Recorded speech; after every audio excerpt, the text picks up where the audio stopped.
All right, now we are on to homework 5, part B, part 1 of many parts. So for part 1 is for proportional controller and a third order transfer function of 2 over 12s plus 1 to the third power, create a Bode plot and find a value of the maximum stable controller gain, i.e. controller gain, where the amplitude ratio is 1 at a phase lag of 180 degrees. 2. Simulate the closed loop response of B1. Then for part 3 is determine the ultimate gain and ultimate period from B2 and use a Ziegler-Nichols method to determine the controller gain and rest time for a PI controller. And then for part 4 is simulate the closed loop response of the PI controller in B3 to a step change in set point. So first, what the heck is a Ziegler-Nichols method? So this is the Wikipedia page where we're going to be getting most of our values for this. So it says specifically a PI controller. That means we're going to be getting our values from here when we're on part 3, but we're not. So this is just to know where your knowns are coming from when I write them down beforehand. So now we're going to have WS and that, oh, what the heck? So WS, no, stop that. WS equals, oh god, it's like np dot log space is going to be, I don't know, -2 to 100. I feel like I need something else. We're going to do that. And then we're also going to need GJW. We're also going to need, let's see, R comma I. We're also, no, stop. We're also going to need M. And we're also going to need phi, which I know is like, oh god, np dot unwrap, oh god, arctan, which is going to be, let me see, arctan is going to be I over R, I believe. I think this needs like an NP. But these are not good. So I have, anyway, GJW is going to be sympy dot lambdify. What the heck is this doing here? I don't think this is right. So we want this with respect to WS. And I don't think we want a name either. But yeah, so basically we have not sim, SYMPY, SYMPY, yeah. And which this is doing is, this is just our equation, right? So simpy lambda phi, and this is just putting it on something for WS. I think this is wrong, but that's okay. It's going to do n, so R is our np.real. I really love this AI thing. np.real GJW and np.image GJW. So just kind of, again, creating our different images. And M, we know is, let's see, I think it's np.sqrt. I can't spell. sqrt. Of then R squared plus I, that's not the right thing, I squared. And again, this is something we calculated. Again, I don't believe this is right, so if we hit enter, it probably won't work. I'll be darned. It worked. And I also feel it's like a log space. So log space is start, stop, and number. I don't know, like 500? It probably won't like that. I'll leave it there. Our start and our stop. Because I don't know what else to do. I don't like that. So now we have these. We're going to actually need to start coding. So, or do we have to simulate first? Let me see. Let's do fig equals make subplots underscore. You want, so for this, for a Bode plot, if we just look it up real quick, for a Bode plot, we're going to want two, like the same column, but 2 rows. say we're going to need rows equal 1, cols equal 2.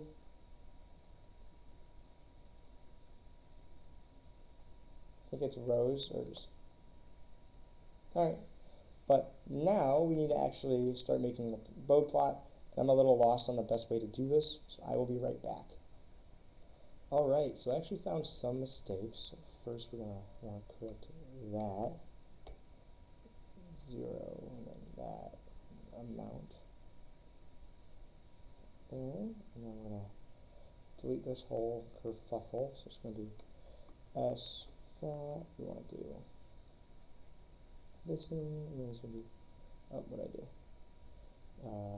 W times 1J. We want to close it. That's a bracket. We want this squiggly thing. I don't think I've ever learned the name of. And then another thing, found out, is that it's going to be A tan 2,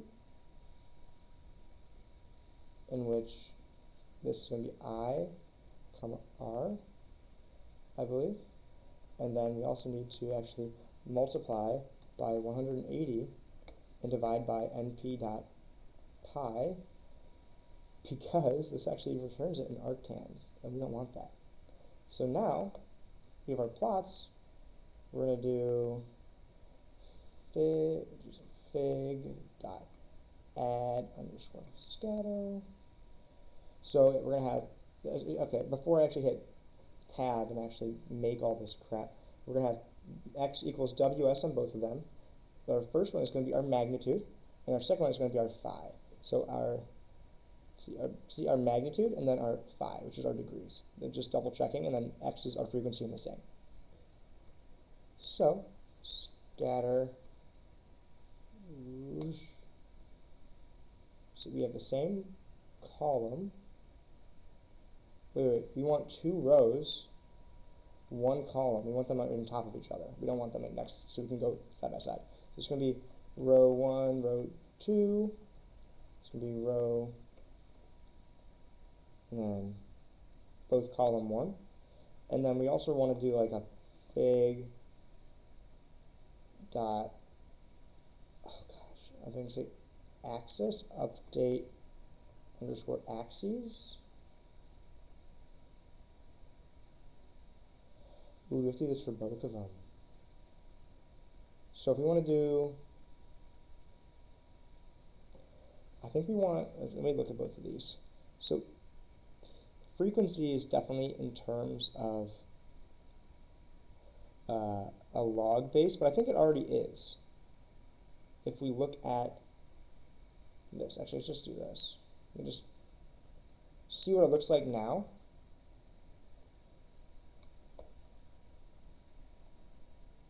It's so tiny, we can't see anything.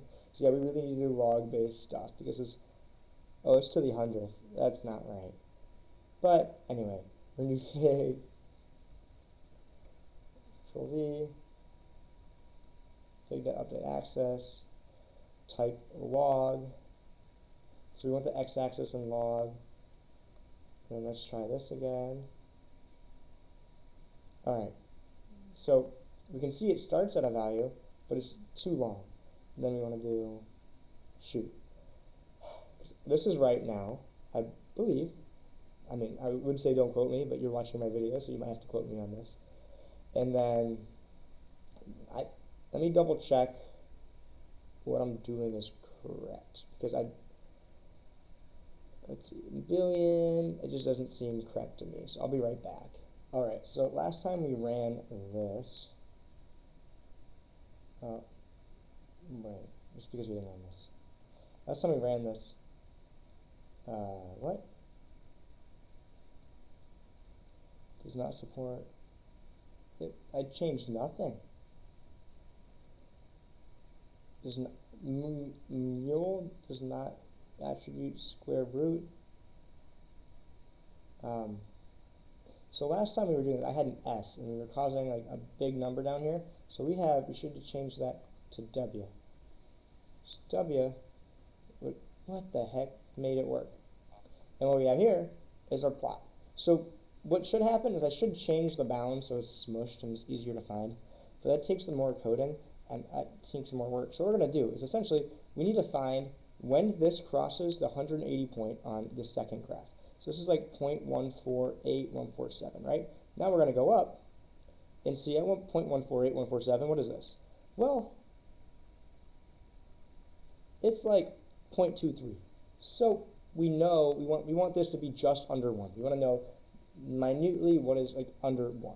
So we're going to say, because that's like 0.2, we're going to do this by 5. So we're going to change it to 5. In which this should not change, 0.141 and between 0.148, right? So 0.141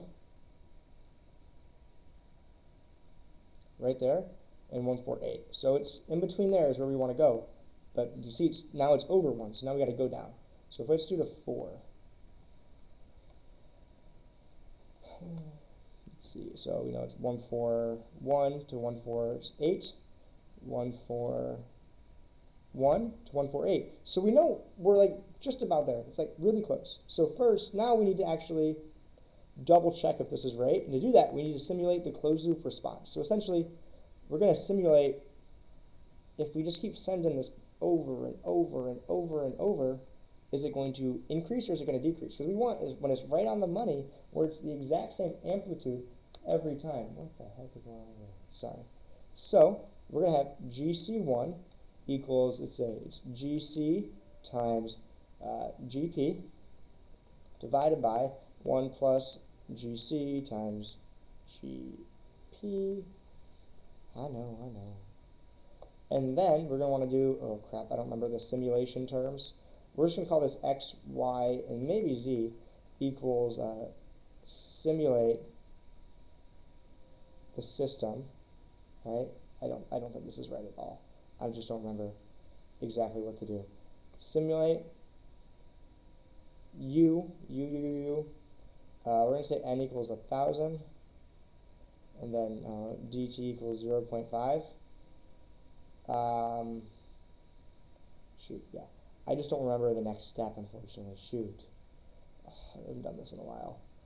But, yeah, so that basically what we did is we completed part B1. Now we're going to do part B2.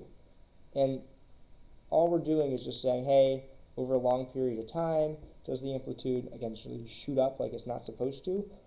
Or does it stay pretty consistent? Or does it decrease? Are we a little too low? You know, is it 4.1?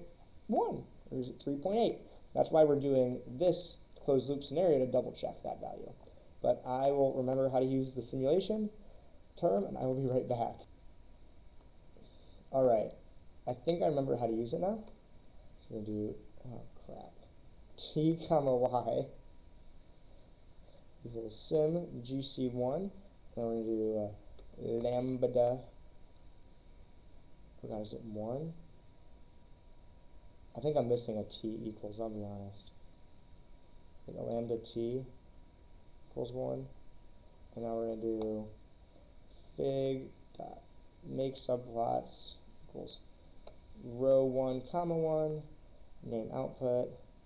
So does that break or does it work? Alright, so let's look at this. So we're at 155, we're at 300. So it's slowly shooting up, which is not what we want. So what we're going to do is we're going to go back up here and we're going to change this to 3.9. And we're going to double check this graph. So let's see, 202, 157, 244, not right again. So we're a little too much, 3.8. 203, 247, whoa, 298, 338, yeah, okay, so being a little too, let's try 3.5. Let's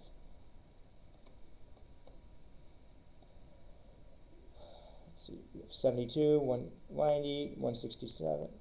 Oh man, wait, I was looking at the x-axis, I wasn't looking at the y-axis, oh my god. Okay, at 3.5 it's decreasing, and now I feel like an idiot. But it's okay, it's okay. Let's go back to 4, because now I feel really dumb. Okay, 1.6, 1.6, let's see up here. 1.65, 1.65. At 4, it seems right on the money. Oh my gosh, that's really embarrassing. So what that means is at the closed loop response, we found that using the Bode plot and by simulating the closed loop response, that the maximum stable controller gain, otherwise known as the amazingly functional GC, is 4.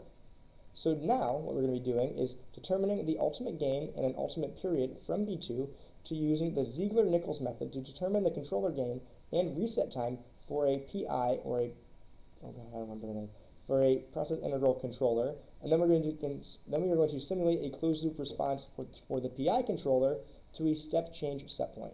And again, as I mentioned earlier, we're going to be getting these values that I'm going to be copying and pasting off screen right from here, because I want to make sure I'm not missing any givens.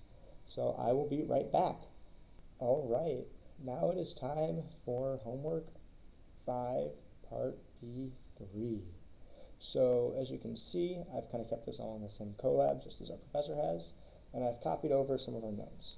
So we have our GCL, which is the same thing as GC1 above, our GP, which is the same thing as B earlier, GC is the Laplace integral for a PI controller, and then tau I and KC, which we got directly from here. So we have tau I and this is 0.45, yeah. So our KC is the KP. And now we need to find the ultimate gain, where M, which is defined as 1 over M, where M is the amplitude ratio, which is the new over the old. And also we need to find, we also need to find the ultimate gain is essentially what we need to find. And we need to find the TU, which is the oscillation period between each of our previous thingamadoohickeys. So if we look, I hope you're getting a close up, I'm sorry. So this is 156.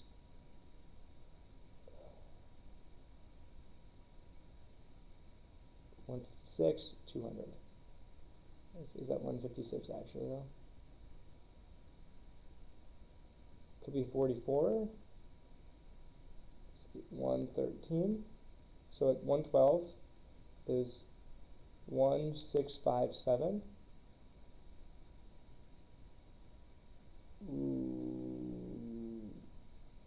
So technically, it'd be 43 and a half. So we're going to do, I think 43 is where we're going to go, which is the distance between the peaks.